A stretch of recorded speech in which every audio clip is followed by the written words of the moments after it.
Hello students, welcome to Gautam की class. तो आज हम डिस्कस करने वाले हैं यूजी फर्स्ट सेमेस्टर के हिस्ट्री के क्वेश्चन पेपर के बारे में, जो कि यहाँ पर आपका क्वेश्चन पेपर है ancient and early medieval India till 1206 AD, यानी प्राचीन एवं पूर्व मध्यकालीन भारत 1206 ईस्वी तक। यह आपका दिसंबर 2022 का क्वेश्चन पेपर है, जो कि आपका एग्जाम हुआ था दिसंबर 2022 में। आज हम इस क्वेश्चन पेपर के सभी क्वेश्चन के आंसर देखेंगे, तो वीडियो को अंत तक जरूर देखते रहिए। वीडियो में आगे बढ़ने से पहले यदि आप हमारे चैनल पर नए हो तो सब्सक्राइब जरूर करें, जिससे आपको हमारी आने वाली न्यू वीडियो नोटिफिकेशन समय पर मिल सके। तो आइए बिना टाइम वेस्ट के वीडियो को स्टार्ट करते हैं। खंड ए में आपके अति लघु उत्तरीय प्रश्न पूछे जाते हैं। तो आइए हम सबसे पहले यहाँ पर फर्स्ट क्वेश्चन देखते हैं। प्राचीन भारतीय साहित्य कितने प्रकार का है? इसका आंसर हो जाएगा प्राचीन भारतीय साहित्य 2 प्रकार का है। पहला हो जाएगा यहाँ पर धार्मिक साहित्य, दूसरा हो जाएगा लौकिक साहित्य।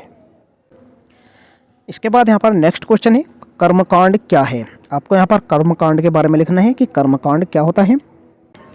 इसका आंसर हो जाएगा कर्मकांड वैदिक धर्म की एक प्रमुख विशेषता है। कर्मकांडों से तात्पर्य मानव जीवन से संबंधित कुछ अनिवार्य धार्मिक कार्यों से है। हिंदू धर्म ग्रंथों के अनुसार प्रत्येक मनुष्य को अपने जीवन में 18 प्रकार के धार्मिक कृत्य करने अनिवार्य थे, तभी उसे मोक्ष की प्राप्ति हो सकती थी। इन कर्मकांडों में जात कर्म, अन्नप्राशन, मुंडन, उपनयन, विवाह, अंत्येष्टि आदि संस्कारों की गणना की जाती थी। तो इस प्रकार से आप कर्मकांड के बारे में लिख सकते हैं। इसके बाद यहाँ पर नेक्स्ट क्वेश्चन है, प्रयाग प्रशस्ति किस सम्राट से संबंधित है? तो प्रयाग प्रशस्ति गुप्त वंश के सम्राट समुद्रगुप्त से संबंधित है। आप इसका आंसर लिख सकते हैं समुद्रगुप्त।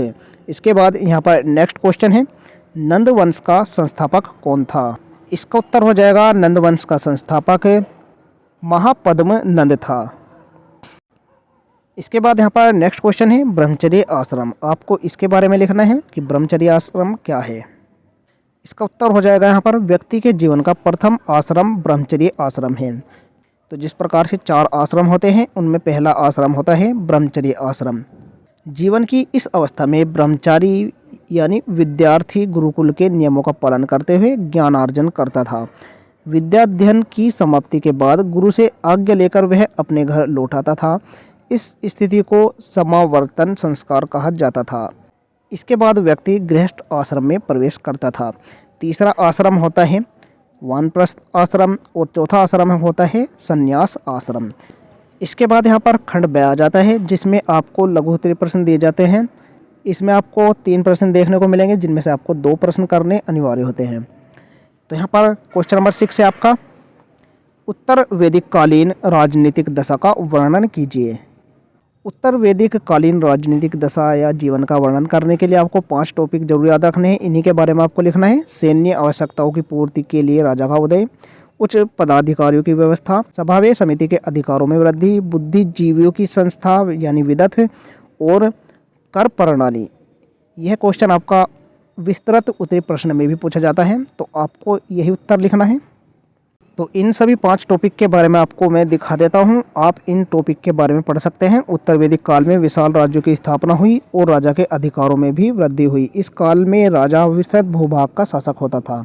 इस काल की राजनीतिक विशेषताएं कुछ इस प्रकार से हैं। यहाँ पर मैंने आपको 5 टॉपिक बताए हैं। पहला है सैन्य आवश्यकताओं की पूर्ति के लिए राजा का उदय। इसके बारे में यहाँ पर आपको पढ़ लेना है। यदि मैं आपको पढ़कर बताऊँगा तो यह बहुत ज़्यादा लंबा हो जाएगा। इसके बाद यहाँ पर सेकंड ऑप्शन बताया है उच्च पदाधिकारियों की व्यवस्था। इसके बाद तीसरा है सभाव्य समिति के अधिकारों में वृद्धि। चौथा यहाँ पर बुद्धिजीवियों की संस्था विदथ, और 5वां है कर प्रणाली। इन 5 टॉपिक के बारे में आपको जरूर पढ़कर जाना है। इसके बाद नेक्स्ट है यहाँ पर राजपूतों की विदेशी उत्पत्ति के सिद्धांत पर प्रकाश डालिए। इसका उत्तर हो जाएगा कर्नल टोड का कथन है कि राजपूतों की उत्पत्ति शक तथा सिथियन जाति से हुई थी, क्योंकि राजपूतों और विदेशी जातियों के गुणों और कार्यों में समानता दिखाई पड़ती है। इनका मत है कि जब शक और यहूदी जातियां भारत में निवास करने लगी तो उन्होंने हिंदू रीति रिवाजों को ग्रहण कर लिया और इस प्रकार राजपूतों की उत्पत्ति हुई। विलियम क्रूक और भंडारकर का मत है कि गुर्जर विदेशी थे जो शिखर जाति के थे। इन्होंने ही हूणों के साथ भारत में प्रवेश किया था। कैंपबेल तथा जैक्सन का कथन है कि राजपूत गुर्जर थे जिनकी उत्पत्ति मध्य एशिया में स्थित खजर कबीले से हुई है। लेकिन यह सिद्धांत प्रामाणिक प्रतीत नहीं होता है, क्योंकि इस बात का कोई उदाहरण नहीं ही मिलता है, जबकि हुनों के साथ गुर्जरों ने भी भारत पर आक्रमण किया था। इसके अतिरिक्त गुर्जरों और सिखरों की परंपराओं एवं रीति रिवाजों में भी अंतर है।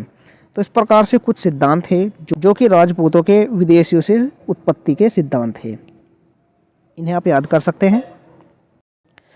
इसके बाद नेक्स्ट यहाँ पर महमूद गजनवी के भारत पर आक्रमणों के उद्देश्यों की विवेचना कीजिए। यहाँ पर आपको विवेचना करनी है कि महमूद गजनवी ने किन उद्देश्यों की पूर्ति के लिए भारत पर आक्रमण किए थे। इसका उत्तर आप लिख सकते हैं, महमूद गजनवी के भारत पर आक्रमण करने के उद्देश्यों के विषय में विद्वानों में मतभेद है। यथापि उसके उद्देश्यों को निम्नलिखित प्रकार से व्यक्त किया जा सकता है। यहाँ पर कुछ टॉपिक हैं, जिसे यहाँ पर पहला दिया गया है मूर्ति पूजा का अंत। वह मूर्ति पूजा का अंत करना चाहता था।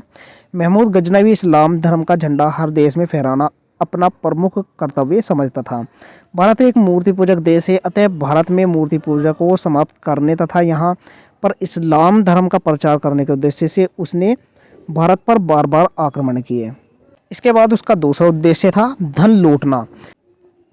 महमूद बचपन में ही भारत की अपार धन संपत्ति के विषय में सुन चुका था, अतः महमूद का भारत पर आक्रमण करने का मुख्य उद्देश्य भारत के विपुल धन को लूटकर गजनी ले जाना था। इसके बाद यहाँ पर तीसरा टॉपिक है राज्य विस्तार की कामना, यानी वह अपना राज्य भी विस्तार करना चाहता था। कुछ इतिहासकारों ने महमूद गजनवी के आक्रमणों का उद्देश्य भारत में अपने राज्य का विस्तार करना बताया है, किंतु यह सत्य प्रतीत नहीं होता। वह भारत में अपना शासन स्थापित करना नहीं चाहता था, क्योंकि उसके आक्रमणों का लक्ष्य राजधानियां और सुदृढ़ दुर्गों के स्थान पर समृद्ध नगर तथा सोने चांदी से भरपूर मंदिर होते थे। वह दुर्गों पर आक्रमण तभी करता था जब ऐसा करना अनिवार्य होता था। मंदिरों पर आक्रमण करने से उसकी धन प्राप्ति की अभिलाषा पूर्ण होती थी। इसी कारण भारत में उसके अधिकांश आक्रमण उन्हीं नगरों पर हुए जहाँ कोई समृद्ध मंदिर था अथवा जहाँ मंदिरों की अधिकता थी।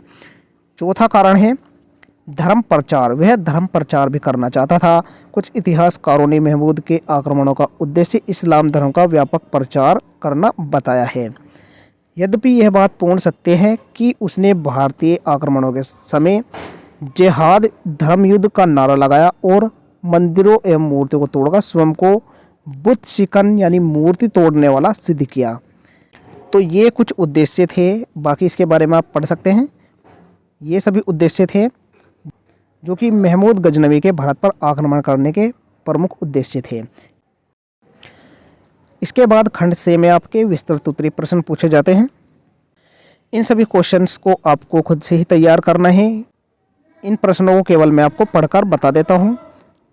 यहाँ पर क्वेश्चन नंबर 9 पूछा गया था, भारतीय संस्कृति की प्रमुख विशेषताओं की विवेचना कीजिए। 10 क्वेश्चन है, अशोक के धर्म से आप क्या समझते हैं? अशोक ने धर्म प्रचार प्रसार के लिए क्या उपाय किए? 11 है, कुमारगुप्त प्रथम की उपलब्धियों का विश्लेषण कीजिए। 12 है, प्राचीन भारत में स्त्रियों की दशा पर निबंध लिखिए। 13 क्वेश्चन है, चाहमान पृथ्वीराज तृतीय और मोहम्मद गोरी के मध्य हुए युद्धों का विवरण दीजिए। तो यह आपका 2022 का क्वेश्चन पेपर था। प्रीवियस ईयर से आपके ज़्यादा से ज़्यादा क्वेश्चन रिपीट होगा पूछे जाते हैं, तो आपको प्रीवियस ईयर क्वेश्चन पेपर जरूर सोल्व करके जाने हैं। आशा करता हूँ आपको यह वीडियो हेल्पफुल लगी होगी। वीडियो पसंद आई तो लाइक जरूर करें, चैनल पर नहीं तो सब्सक्राइब जरूर करें, जिससे आपको हमारी आने वाली न्यू नोटिफिकेशन समय पर मिल सके। मिलते हैं ऐसे न्यू वीडियो के साथ, तब तक के लिए बाय बाय, टेक केयर।